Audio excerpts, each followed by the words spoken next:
देखिए, जो भेदभाव की लोग बात करते हैं, जिस इस भेदभाव की बातों ने समाज में बहुत बड़ा नफरत के बीज बो दिए। व्यवहार में भेदभाव संभव ही नहीं है। जब सामाजिक व्यवहार में सब लोग एकत्रित होते हैं किसी उत्सव पर या कहीं, तो वहाँ ना कोई इंजीनियर होता, ना कोई डॉक्टर होता, ना कोई सैनिक होता, ना कर्नल होता। सब एक दूसरे से समान व्यवहार करते हैं, एक दूसरे का अभिवादन स्वीकार करते हैं, एक दूसरे का अभिवादन करते हैं, एक दूसरे के साथ बैठकर नाश्ता करते हैं, चाय पीते हैं। लेकिन जो पद प्रतिष्ठा मिली है वो उनकी योग्यता के अनुसार। योग्यता किसमें नहीं हो सकती। लेकिन अगर हम जो लंगड़े और पंगु बने रहेंगे, हम आश्रित बने रहेंगे, हम ऊपर मुंह उठा के देखते रहेंगे दूसरों के सहारे के लिए, तो योग्यता कहाँ से आएगी। डॉक्टर का काम इंजीनियर नहीं कर सकता, इंजीनियर का काम डॉक्टर नहीं कर सकता।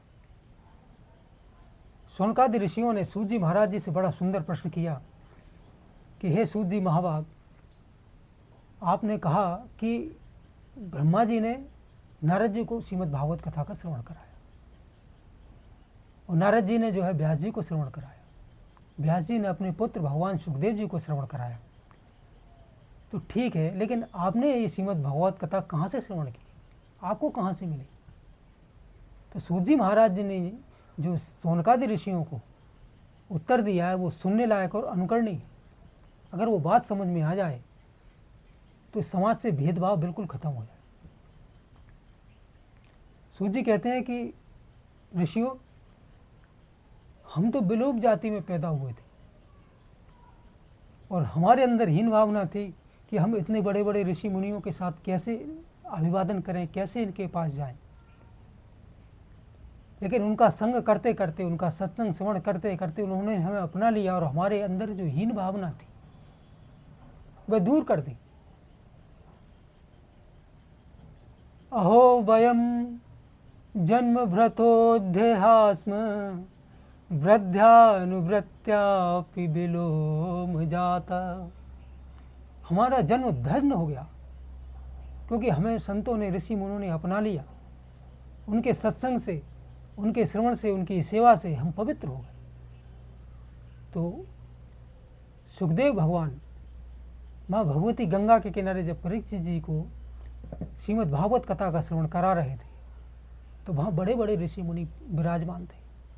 अत्रि, वशिष्ठ, चमन, देवल, देवरात, धौम्य, गौतम, विश्वामित्र, पाराशर, परशुराम जी, गौतम ऋषि।